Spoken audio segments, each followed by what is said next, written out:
मैं उन दिनों छुट्टी गुजार के पाकिस्तान आया था। पाकिस्तान जाने से पहले मैं अपनी नौकरी से रिज़ाइन करके गया था। उसकी सबसे बड़ी वजह ये थी कि वो मुझे इतनी लंबी छुट्टी देना नहीं चाह रहे थे। मुझे 2 महीने की छुट्टी दरकार थी। पहली दफ़ा इंग्लैंड जाने के बाद मैं पाकिस्तान जा रहा था। वहाँ मेरे भाई का निकाह था और उसमें शमूलियत करना मेरे लिए बेहद ज़रूरी था। खैर, जब मैं वापस लौटा तो मेरे पास नौकरी नहीं थी। जो लोग परदेश में मुकीम हैं वो इस बात को अच्छे से जानते हैं कि परदेश में नौकरी के बगैर गुजारा किस हद तक मुश्किल है। वहाँ पे अपने भी पराये हो जाते हैं। मेरे पास कुछ रकम मौजूद थी जिससे मैंने 1 से 1.5 महीना बमुश्किल गुजारा किया। उसके बाद मेरे लिए वहाँ पे रहना नहायत मुश्किल था। एक दिन मुझे एक कॉल मौसूल हुई जो कि मेरे कज़न की थी। उनके जानने वाले साउथ वेल्स न्यूपोर्ट में मुकीम थे और आगे उनके जानने वाले एक दोस्त थे जिनका नाम नाज़िम हुसैन था। उनका साउथ वेल के एक टाउन, गांव या कस्बा, आप जो मर्ज़ी कह लें, वहाँ पे एक रेस्टोरेंट था जो पिछले 20 से 25 साल से कामयाबी से चला रहे थे। खुशकिस्मती से वहाँ पे उन्हें स्टाफ की ज़रूरत थी। मैं ये बात सुन के बहुत खुश हुआ। मैंने अल्लाह का शुक्र अदा किया, अपना सफ़र इख्तियार किया और न्यूपोर्ट 3-3.5 घंटे की मुसाफत के बाद रेडिंग से वहाँ जा पहुँचा। रेडिंग एक इंग्लैंड का शहर है जो लंदन के मुज़ाफ़ात में मौजूद है। आप सबको मैं अपने चैनल पे खुशामदीद कहता हूँ। अस्सलाम वालेकुम। आज की स्टोरी में मेरे एक दोस्त जो बाद अज़ां मेरा दोस्त बना, मोहम्मद उस्मान, उनके साथ सच्चे वाक़यात पेश आए। खैर, मैं न्यूपोर्ट में 3 से 4 दिन रुका। वहाँ से मुझे नाज़िम हुसैन साहब ने पिक किया। उनके साथ उनकी गाड़ी में 3 और लोग भी मौजूद थे जो कि रेस्टोरेंट में स्टाफ का हिस्सा थे। हम 1-1.5 घंटा की मुसाफत के बाद उस टाउन में पहुँचे जिसका नाम अगर इंग्लिश में प्रनाउंस करें तो लनैली बनता है और वेल्श ज़ुबान में उसे खलैखली कहते हैं। खैर, उस वक्त शाम के 5:30 बज रहे थे। सितंबर का महीना था। मौसम काफ़ी खुशगवार था। जैसे ही मैं रेस्टोरेंट के पिछले दरवाजे से उनके साथ एंटर हुआ तो फ़ोन की घंटी बजी। नाज़िम हुसैन साहब के भाई ने मुझे कहा, आप फ़ोन उठाएं। मैंने उन्हें बड़े ताज्जुब से देखा, लेकिन मैंने फ़ोन उठा लिया। लेकिन आगे से एक रिकॉर्डेड कॉल थी, मैंने रख दी। रेस्टोरेंट काफ़ी बड़ा था। 3 मंजिला इमारत थी। ग्राउंड फ्लोर पे रेस्टोरेंट था, जबकि ऊपर वाले दोनों फ्लोर्स पे रिहाइश के लिए कमरे बने हुए थे। मैंने वहाँ पे एक लंबे से शख्स को देखा जिसकी शक्ल पे काफ़ी मासूमियत थी। मैं उससे मिला। उसने मुझे अपना नाम मोहम्मद उस्मान बताया। बाद अज़ां मेरी उससे अच्छी दोस्ती हो गई। उस दिन मैंने कोई काम नहीं किया। मुझे मेरे बॉस नाज़िम हुसैन साहब ने कहा, आज का दिन तुम आराम करो या अगर चाहो तो टाउन घूम के देख लो, कल से तुम अपनी नौकरी पे खड़े हो जाना। मैंने कहा, आपका बहुत बहुत शुक्रिया। उस रात को 12 बजे रेस्टोरेंट को बंद कर दिया गया और वो लोग सब अपने घर को न्यूपोर्ट का वापस लौट गए। रात को उस्मान अपने कमरे में आया। मैं वहीं पे बैठा हुआ था। उस्मान खुशी खुशी कमरे में दाखिल हुआ और बड़ी गर्म जोशी से मेरे से मिला। उसने कहा, अल्हम्दुलिल्लाह, मैं अल्लाह का शुक्र अदा करता हूँ कि यहाँ पे मेरे अलावा भी कोई आया। अब मैं थोड़ा सुकून से रह पाऊँगा। मैं उसकी बात सुन के थोड़ा सा ताज्जुब का शिकार हुआ। मैंने पूछा, उस्मान साहब, आपने ऐसा क्यों कहा? उस्मान ने आगे से कहा, आप थोड़ा सा इंतज़ार करें, जल्द आपको मालूम हो जाएगा। चूँकि मेरा वहाँ पहला दिन था और मेरे लिए ये बात थोड़ी सी ताज्जुब का बायस बनी। मैंने कहा, उस्मान साहब, अगर आप बुरा ना मनाएं तो बराए मेहरबानी अपनी बात को वाज़ेह करें, आपकी इस बात का क्या मतलब है? उस्मान ने कहा, मैं खाना खा लूँ, फ्रेश हो जाऊँ, उसके बाद आराम से बैठ के बातें करेंगे, एक दूसरे को तारुफ करवाएंगे, उसके बाद मैं आपको सारी तफसील बताऊंगा। आप परेशान नहीं हो। अगर आपने खाना नहीं खाया तो आए मेरे साथ नीचे चलें, हम चल के खाना खाते हैं। और मैंने वाकई खाना नहीं खाया था। हम दोनों नीचे चलते गए और खाना तैयार हुआ पड़ा था ऑलरेडी। हम दोनों ने बैठ के मज़े से खाना खाया। उसके बाद उस्मान साहब ने मेरे लिए चाय बनाई। जैसे मैंने पहले कहा, मुझे दिखने में एक बहुत मासूम और शरीफ इंसान लगता था और वाकई में वो एक नहायत सादा लो और शरीफ इंसान था। और उम्मीद है वो आज भी जहाँ भी होंगे खुश होंगे। एक अरसा हो चुका मेरी उनसे कोई बात नहीं हुई। बाद अज़ाम वो डिपोर्ट होके पाकिस्तान चले गए थे। वो आगे चल के वीडियो में इसका जिक्र करूँगा मैं आपसे। खाने और चाय से फरागत पाके हम दोनों अपने रूम में वापस आ गए। मैंने उस्मान साहब से जरगते ईद दरियाफ्त किया। उस्मान साहब, बराए मेहरबानी आप अपनी बात को वाज़ेह कीजिए जो खाना खाने से पहले आपने मेरे से की थी। उस्मान ने कहा, भाई मैं पिछले 1 साल से यहाँ पे अकेला रह रहा हूँ और किसी भी इंसान के लिए एक इतनी बड़ी इमारत में अकेले रहना काफ़ी दुश्वार होता है। अजीब अजीब ख्याल आते हैं और डर और खौफ सा महसूस होता है। मैंने कहा, क्या आपके साथ कोई वाक़या पेश आया? तो उसने मेरी तरफ देखते हुए कहा, वाक़या? मेरे साथ ऐसे वाक़यात पेश आए हैं, आप सुनेंगे तो शायद परेशान हो जाएं। आज आपका पहला दिन है, मैं आपको ऐसी बातें बता के परेशान नहीं करना चाहता। आज आप आराम करें, मैं आपसे कल इंशाल्लाह सारी बातें तफसील से बताऊंगा। मैंने उनकी बात पे एग्री करते हुए कल तक का इंतज़ार करना मुनासिब समझा। अगले दिन उन्होंने मुझे उठाया कि उठ जाएं, अब नौकरी का टाइम हो चुका है, हम दोनों ने नीचे चल के काम का आगाज़ करना है। मैं नहाया, फ्रेश हुआ, हम दोनों ने नाश्ता किया और हमने काम का आगाज़ कर दिया। वो इस नौकरी पे मेरा पहला दिन था। अच्छे से दिन गुजरा। मैंने मेहनत से कोशिश की कि पहले दिन जिस हद तक हो सके इस काम को सीख जाऊं, क्योंकि आगे मेरा ही फ़ायदा है। जितनी जल्दी काम को सीखूंगा उतने अच्छे से सर अंजाम दे पाऊंगा। उस रात उस्मान ने फिर मेरे लिए खाना तैयार किया। हम दोनों खाना खा के अपने रूम में चले गए। मैं आज बज़िद था कि हर हाल में आपसे ये चीज़ जानूंगा जो आप मुझे बताना चाह रहे हैं। मैं काफ़ी तशवीश और ताज्जुब का शिकार हूँ। कल रात मैं ठीक से सो भी नहीं पाया, आपकी बातों के बारे में सोचता रहा। क्योंकि मैं यहाँ नया हूँ इसलिए मुझे थोड़ी सी परेशानी लाहक है। बराए मेहरबानी जो भी बात है आप मेरे गोश गुजार कीजिए ताकि मुझे पता हो ये जगह इस काबिल है भी कि नहीं कि मैं यहाँ नौकरी करूँ या रहूँ। अगर मुझे कोई मसला दरपेश आया तो मैं यकीनन ये जगह छोड़ के वापस चला जाऊँगा। उस्मान ने कहा, आप परेशान नहीं हो, आप मुझे एक अच्छे इंसान लगते हैं। मेरी दुआ है आप यहाँ कामयाब हों। अगर आप यहाँ आए हैं तो आपका रिज़्क़ ही आपको यहाँ खींच के लाया है। उम्मीद है आप यहाँ पे अच्छे से वक्त गुजारेंगे। खैर, उस्मान ने अपनी बात शुरू की। उस्मान ने कहा, मैं पिछले साल ही यहाँ पे आया हूँ। मैं ज़्यादा पढ़ा लिखा नहीं हूँ। मुझे अंग्रेज़ी ज़ुबान बोलने में काफ़ी दिक्कत पेश आती है, ना ही मैं इतना समझ पाता हूँ। और सबसे बड़ा मसला ये है कि मुझे ये नौकरी की सख्त ज़रूरत है। पीछे पाकिस्तान में मेरे घर के हालात इतने अच्छे नहीं हैं। और दूसरी बात, मैं ये नौकरी छोड़ भी नहीं सकता क्योंकि मेरा वीज़ा एक्सपायर हो चुका है और मैं विज़िट वीज़े पे हूँ। उन दिनों इंग्लैंड में विज़िट वीज़ा पे काम करने की इजाज़त नहीं थी।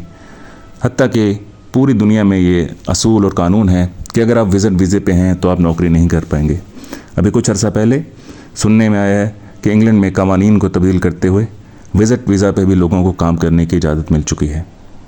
खैर, उस्मान की बात सुन के मैंने कंबल अपने इर्द गिर्द ओढ़ा और रात को वहाँ पे सर्दी हो जाती थी। कंबल मैंने अपने इर्द गिर्द ओढ़ा, अपना सिरगट सुलगाया, चाय का कप थामा और बातें सुनना शुरू हो गया। उस्मान साहब मुखातिब हुए। जैसा मैंने कहा, मैं पिछले साल ही यहाँ पे आया हूँ। मैं पिछले साल सितंबर में यहाँ आया था। जब मैं यहाँ आया तो यहाँ पे एक शख्स मौजूद था जो मेरे से काफ़ी बड़ी उम्र का था। वो भी विज़िट वीज़ा पर था। यहाँ पे एक दिन पुलिस वालों ने छापा मारा, उसके डॉक्यूमेंट्स चेक किए जो कि पूरे नहीं थे और उसको साथ ले गए। मैं खुशनसीबी से उस वक्त रेस्टोरेंट के बाहर बैठा हुआ था, वरना शायद मैं भी पकड़ा जाता और उसी दिन यहाँ से वापस चला जाता। मैं बहुत डरा।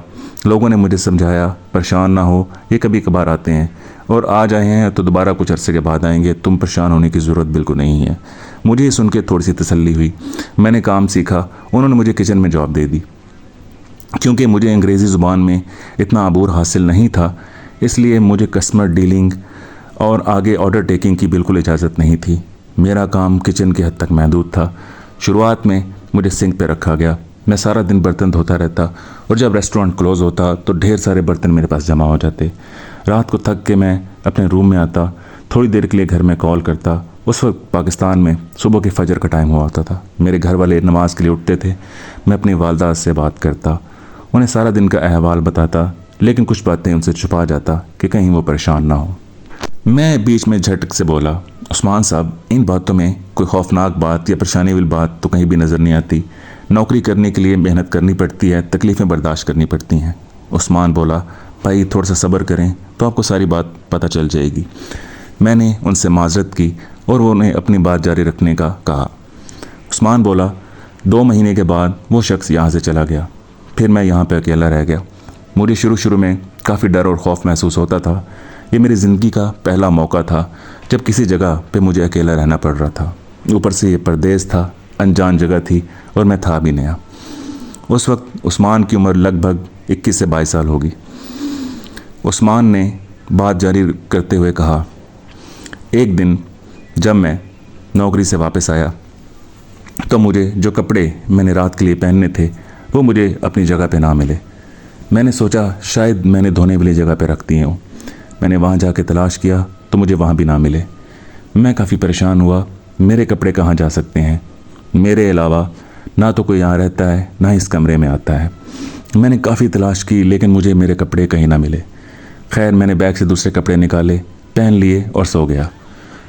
अगले दिन जब मैं ऊपर आया तो मैंने देखा आज मेरे जूते, जो चप्पलें मैं पहनता था नौकरी से आने के बाद, वो गायब थी। मुझे थोड़ी सी तशवीश लाहक हुई। मैंने कहा कल मेरे कपड़े गायब थे और आज मेरे जूते गायब हैं। मैंने इधर उधर देखा लेकिन मेरी चप्पलें मुझे कहीं ना मिली। अगले दिन जब वो लोग आए मैंने उनसे दरियाफ्त किया, क्या कोई मेरे रूम में गया था? मेरे कपड़े और जूते नहीं मिल रहे। उन्होंने नफ़ी में सर हिलाते हुए कहा, हम तुम्हारे कमरे में कभी नहीं गए, हमारे ऊपर कमरे मौजूद हैं। अगर हमें किसी चीज़ की ज़रूरत पड़ती है तो हम वहाँ से ले लेते हैं। मेरे बॉस नाज़िम हुसैन साहब के भाई जो वहाँ पे हेड शेफ़ थे, उन्होंने कहा हो सकता है तुमने कहीं रख दिए और भूल गए हो। मैंने कहा जी ठीक है, आप बेहतर फरमा रहे होंगे। तीसरी रात जब मैं अपने कमरे में आया तो मैं देखते ही हैरान रह गया, मेरे जूते और कपड़े अपनी जगह पे मौजूद थे। आप यकीन नहीं करेंगे, ये देख के मेरे दिल की धड़कन शदीद तेज़ हो गई। मैंने अपने दरवाजे की कुंडी लगा ली। हालांकि कपड़े और जूते कमरे में ही मौजूद थे, लेकिन मेरे खौफ का आलम यह था, जो चीज़ सबसे पहले मेरे जहन में आई वो ये थी कि कमरे की कुंडी लगा दो। मेरे जहन में, मेरी समझ में कुछ नहीं आ रहा था कि ये कैसे वाक़यात हैं जो अचानक से मेरे साथ रूनुमा होना शुरू हो गए हैं। मैंने सोचा शायद ये मेरी गलतफहमी थी, लेकिन मैंने अपने जहन पे जोर दिया तो मैंने सोचा मैं 2 दिन इन चीज़ों को ढूंढता रहा हूँ, ये मुझे कहीं नहीं मिले और अचानक अब मेरे कमरे में मेरी आंखों के सामने मौजूद हैं। उस रात मैंने बड़ी मुश्किल से सोया। मैं बहुत परेशान रहा। मुझे ऐसा लग रहा था कि नीचे से आवाज़ें आ रही हैं, कोई दरवाजे बजा रहा है, कुछ चल रहा है। मैं सारी रात यही सोचता रहा। मुझे नहीं मालूम मेरी कब आँख लग गई। अगले दिन मैं काम पे नीचे गया तो बड़ा बेजार सा था। एक लड़के ने मेरे से पूछा, लगता है तुम्हारी तबीयत ख़राब है, ये तुम सारी रात सोए नहीं। मैंने उसको सारी बात बताई। वो सुन के आगे से हंस पड़ा। उसने कहा, तुम्हें नहीं पता ये पुरानी इमारत है और इंग्लैंड में घरों में लकड़ी का इस्तेमाल बहुत ज़्यादा होता है। छत के अंदर वाली साइड पे शायद चूहे होंगे, तुम्हें लग रहा होगा कि कोई शोर कर रहा है और कोई भाग रहा है। मैं रात को जब अपने कमरे में गया तो मैंने ध्यान दिया, वो वाकई चूहों की आवाज़ थी, लेकिन चूहे इतने तो सियाने नहीं हो सकते कि जूते और कपड़े उठा के गायब हो जाएं। मेरा वहम शक बहुत ज़्यादा बढ़ता गया। एक दिन ऐसा हुआ कि क्रिसमस का दिन था। उस दिन हमारा रेस्टोरेंट बंद होता था। उस दिन मैं अपने घर से बाहर निकला, रेस्टोरेंट से बाहर निकला, टाउन में घूमने फिरने चला गया।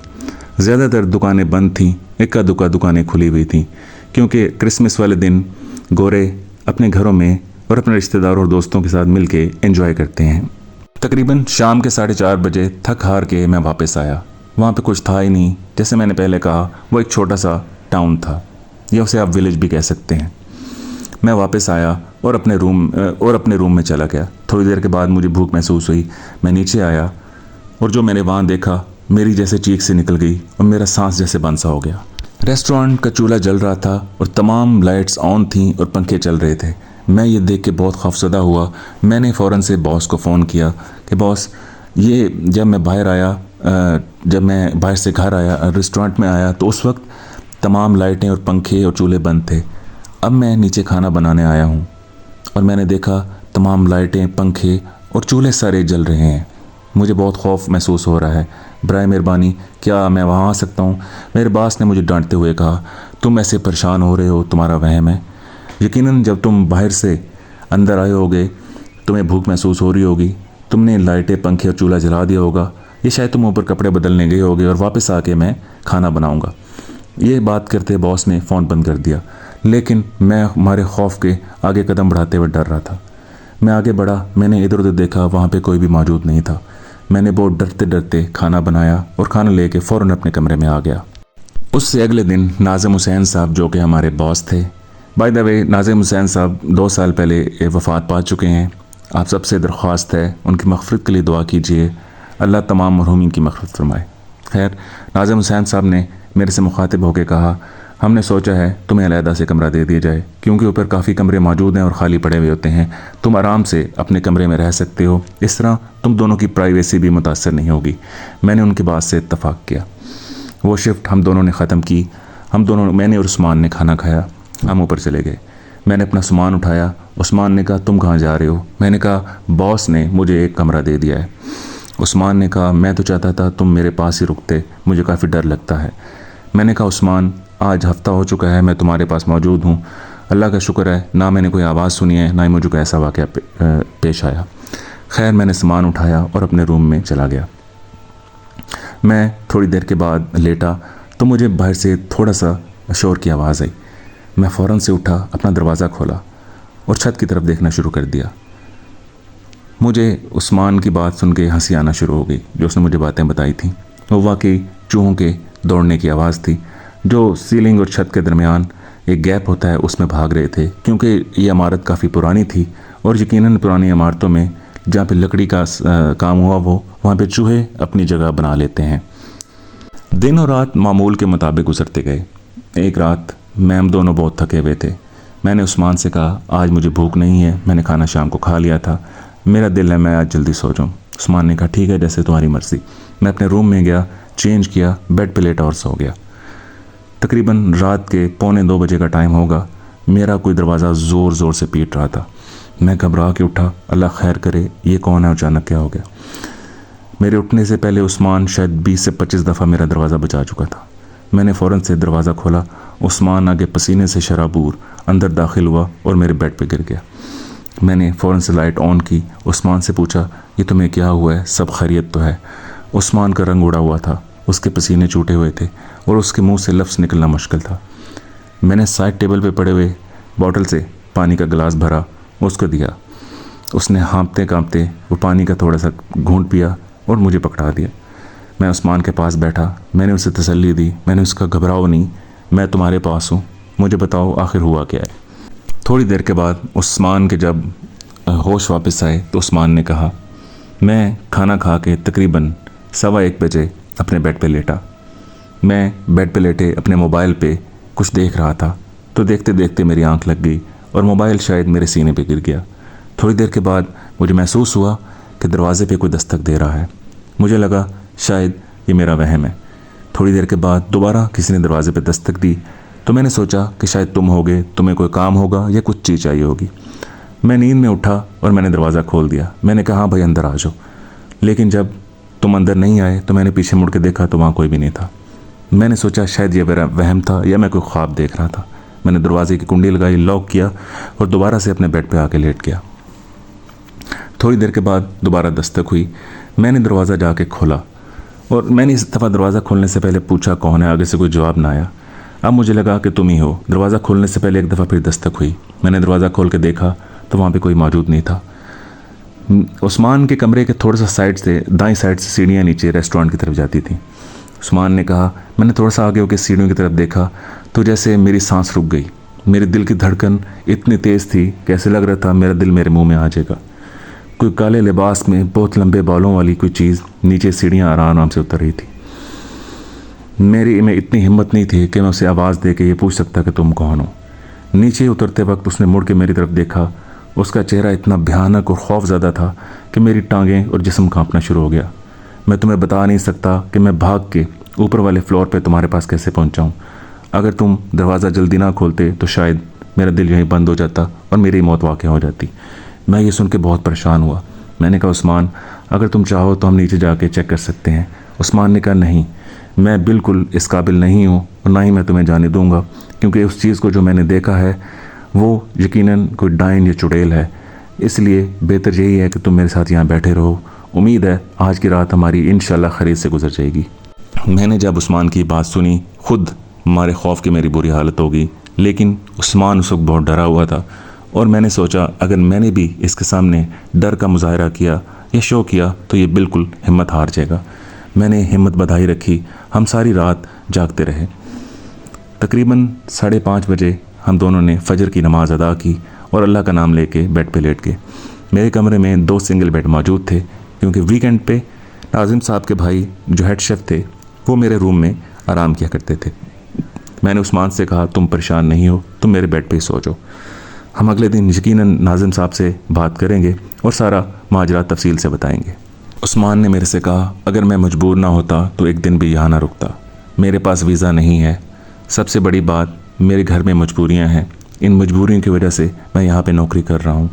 पिछले एक साल से जो मेरे साथ वाक़यात पेश आ रहे हैं, मेरी जगह कोई और होता तो यहाँ से कब का भाग चुका होता। मैं सिर्फ अपनी मजबूरियों के तहत यहाँ पे रुका हूँ। उस्मान की बात सुन के मेरा दिल काफ़ी गमज़दा हुआ। मैंने उसकी हिम्मत बंधाई, उसको सहारा दिया और उसे कहा तुम परेशान नहीं हो, इंशाल्लाह सब ठीक हो जाएगा। यकीनन तुमने कुछ ऐसी गलती की है जिसकी वजह से इस चीज़ को गुस्सा आया है। उस्मान ने कहा मैंने ऐसा कुछ भी नहीं किया, बस मैंने तुमसे जिक्र किया, शायद यही मेरी गलती थी। मैंने उस्मान से पूछा क्या इससे पहले भी तुमने ऐसी कोई चीज़ देखी है? उस्मान ने नफ़ी में सर हिलाते हुए कहा यह पहला मौका है कि मैंने उस चीज़ को देखा है और मैं ख्वाहिश करता हूँ और दुआ करता हूँ कि वो चीज़ मुझे दोबारा कभी नज़र ना आए। मेरी आंखों से उसका चेहरा नहीं हट रहा, उसकी जिसामत, उसके लंबे बाल, उसके लंबे हाथ, मेरी जैसे सांस ही रुक गई थी। तुम यकीन नहीं करोगे, मैं बहुत मुश्किल से तुम्हारे रूम में पहुंचा। जैसे मैंने तुम्हें पहले बताया, अगर तुम दरवाज़ा ना खोलते तो शायद हार्ट अटैक से मैं जहाँ भाग हो चुका होता। मैंने उस्मान को सहारा दिया, संभाला। अगले दिन शाम को बॉस और उनकी सारी टीम वहाँ पे पहुँच गई। मैंने हिम्मत करके बॉस से उनके रूम में जाके सारी रुएदाद बयान कर दी। वो ये सुन के काफ़ी परेशान हुए। उन्होंने कहा मुझे काफ़ी अरसे से मालूम है कि यहाँ पे कोई चीज़ मौजूद है, क्योंकि हम यहाँ रहते नहीं हैं इसलिए हमें इस चीज़ की कोई परवाह नहीं थी। लेकिन उस्मान ने मेरे से 1-2 दफ़ा जिक्र किया। मैंने इसकी परेशानी को मद्देनज़र रखते हुए इस बात को उसका वहम समझ के झुटला दिया। लेकिन अब तुम भी कह रहे हो तो यकीनन इसका कोई सद्देबाब करना पड़ेगा। नाजिम साहब ने कहा मैं सोमवार वाले दिन एक आलिम दीन न्यूपोर्ट में मौजूद हैं, उनसे जाकर गुजारिश करूँगा, उन्हें अपने साथ लाऊँगा और यकीनन वो इसका कोई तोड़ करेंगे। नाजिम साहब अपने वादे के मुताबिक सोमवार वाले दिन एक बुज़ुर्ग हस्ती के साथ रेस्टोरेंट में आए। उन्होंने हम दोनों से कहा इन्हें ऊपर वाले रूम में लेके जाओ और तफसील से सारी बात समझाओ। मैंने इन्हें रास्ते में कुछ न कुछ बता दिया है, लेकिन मैं चाहता हूँ तुम दोनों जो भी माजरा उस रात को पेश आया तफसील से बताओ। मैंने और उस्मान ने मिन्नों सारी बातें उन बुज़ुर्गों के गोश गुजार कर दी। वो ये सुन के काफ़ी परेशान हुए। उन्होंने कहा तुम लोग खुश नसीब हो कि उसने तुम्हें कोई नुकसान नहीं पहुँचाया। उस्मान ने दरियाफ़्त किया हजूर इस बात की क्या वजह हो सकती है कि 1 साल में मैंने उसको नहीं देखा और अचानक उस चीज़ ने वो मेरे सामने आ गई। मुझे ये देख के बड़ा डर और खौफ महसूस हुआ। मेरा दिल कर रहा मैं यहाँ से भाग जाऊँ। उन बुज़ुर्गों ने कहा 2 से 3 घंटे तुम लोगों ने ऊपर नहीं आना, अब तुम लोग नीचे चले जाओ और नाजिम हुसैन से जाके कहो आज रेस्टोरेंट जब तक मैं ना कहूँ ना खोलें, क्योंकि मैं नहीं चाहता कि कस्टमर्स कुछ ऐसे वाक़यात या आवाज़ें सुने जिसकी वजह से दुकानदारी में मसला हो। मैंने जाके सारी बात नाजिम हुसैन साहब को बता दी। नाजिम साहब ने कहा फ्रंट लाइटें सारी बंद कर दी जाएं, रेस्टोरेंट के दरवाजे ना खोले जाएं। हम सब नीचे सिटिंग एरिया में बैठ गए जो कि रेस्टोरेंट के अंदर वाली साइड पर मौजूद था। थोड़ी देर गुजरी तो ऊपर से खौफनाक आवाज़ें आना शुरू हो गई। नाजिम हुसैन साहब उठे। मैंने उन्हें कहा बॉस, बुज़ुर्गों ने कहा है आपको जैसी मर्ज़ी आवाज़ें हैं, जैसा मर्ज़ी शोर सुनाई दे, कोई भी ऊपर आने की गलती ना करे वरना बहुत बड़े नुकसान का अंदेशा हो सकता है, मुझे भी और उसको भी। हम काफ़ी देर आवाज़ें सुनते रहे। कभी चीख की आवाज़ आती, कभी अजीब व गरीब आवाज़ें आती जो हमारी समझ से बिल्कुल बाहर थीं। हम सब हमारे खौफ के एक दूसरे के साथ होकर बैठे हुए थे और खामोशी से सारा माजरा सुन रहे थे। करीब 2.5 घंटे के बाद वो बुज़ुर्ग सीढ़ियाँ उतरते नीचे आए और राहदारी से दरवाज़ा खोला और जहाँ पे हम सब लोग बैठे हुए थे आहिस्ता आहिस्ता आराम से वहाँ चलते हुए आ गए। ऐसा मालूम हो रहा था जैसे ये सदियों की मुसाफत से आ रहे हैं। उनके बाल उड़े हुए थे और ऐसा महसूस हो रहा था कि 10-15 लोगों ने मिल के इन्हें खूब ज़दो-कोब किया है। उनका चेहरा उतरा हुआ था। वो शदीद थकन की हालत में कुर्सी पे आके बैठे। उन्होंने कहा मुझे जल्दी से पानी पिलाओ। मैं उठा, फ़ौरन से उन बुज़ुर्गों को पानी का गिलास पिलाया। उन्होंने पानी पी के अल्लाह का शुक्र अदा किया। और हमारे बॉस नाज़म साहब की तरफ एक संजीदा से अंदाज में देखते हुए कहा, नाज़म तुम बहुत खुश नसीब हो कि यहाँ पे किसी का जानी नुकसान नहीं हुआ। ये बहुत सख्त मखलूक थी और ये हिंदू जिन था। मैंने बहुत मुश्किल से इस पे काबू पाया है। मेरी जान को भी ख़तरा था, लेकिन अल्लाह पाक की बहुत मेहरबानी हुई। अल्लाह ने मेरी मदद फरमाई और मैंने इस पे काबू पा लिया। मुझे उम्मीद है आइंदा इंशाल्लाह ये आपको कोई तकलीफ़ नहीं देगा। दोस्तों, कुछ अरसे के बाद उस्मान डिपोर्ट होकर पाकिस्तान चला गया। कुछ अरसा मेरी उससे बात होती रही, लेकिन फिर उसका नंबर मुसलसल बंद हो गया। मैं उम्मीद करता हूँ वो जहाँ भी होगा इंशाल्लाह खैरियत से होगा, क्योंकि वो यकीनन एक शरीफ और मासूम इंसान है। उम्मीद करता हूँ आज की स्टोरी आपको पसंद आई होगी। अगली स्टोरी तक अपना बहुत ख्याल रखिएगा, दुआओं में याद रखिएगा। अल्लाह हाफ़िज़।